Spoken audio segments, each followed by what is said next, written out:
सबसे पहले हम चलेंगे सुदेश वर्मा के पास। और प्रवक्ता भारतीय जनता पार्टी के सुदेश वर्मा जी, जब भी राहुल गांधी चीन को लेकर के अगर कहते हैं, सरकार को टारगेट करते हैं या फिर अल्पसंख्यकों के लिए, मुसलमानों के लिए, उन्होंने लद्दाख में कहा कि सबसे ज्यादा टारगेट जो है इस सरकार में मुसलमानों को किया जा रहा है। क्या कहेंगे इस पर? राहुल गांधी ने बयान दिया है। प्रीति जी, 3 मुद्दे हैं जो इमर्ज कर रहे हैं आपकी बात से। पहला मुद्दा तो ये दुकान चलाने की। मैं आपको बता दूं, हम लोग दुकान नहीं चलाते राजनीति में।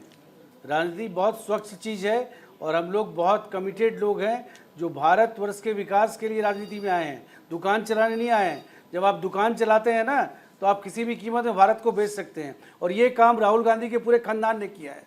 ये सत्ता में आए हैं सिर्फ भारत को बेचने के लिए, पैसा कमाने के लिए, अपने परिवार को बढ़ाने के लिए। पहला मुद्दा तो ये। दूसरा मुद्दा आते हैं मुसलमानों पर।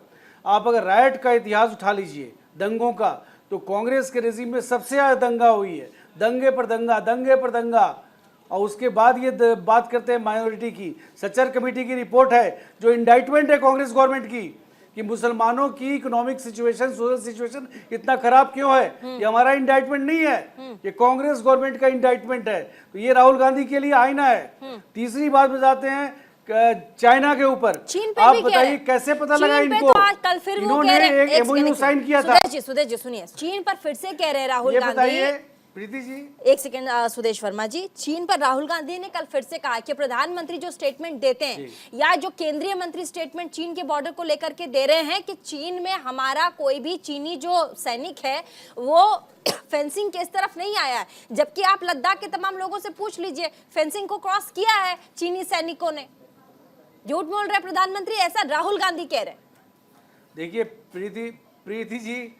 प्रीति जी, प्रधानमंत्री जी के बारे में ऐसे शब्दों का प्रयोग करना बहुत बचकाना है कि प्रधानमंत्री झूठ बोल रहे हैं। कोई भी व्यक्ति जो प्रधानमंत्री के व्यक्तित्व को जानता है, जो मैंडेट वो इस देश में एंजॉय कर रहे हैं, उसको समझता है, वो इस तरह की बातें नहीं करेगा।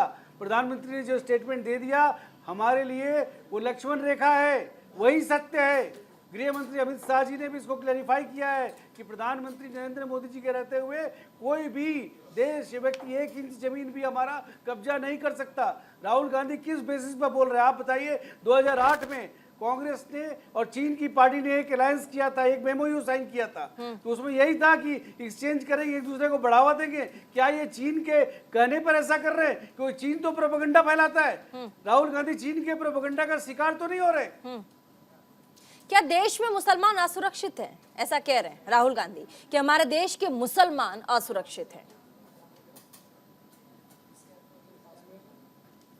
प्रीति जी, एक बात बताइए, मुसलमानों की इतनी बड़ी आबादी है इस देश में, 20 करोड़ से भी ज्यादा होगी, और आपको लगता है कि वो असुरक्षित हैं?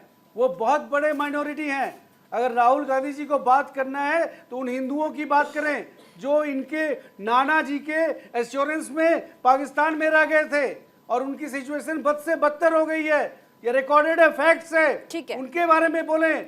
यहाँ का मुसलमान किसी से नहीं डरता है, ठीक है, और उनको पूरी हिफाजत सरकार ने दी हुई है। ठीक है।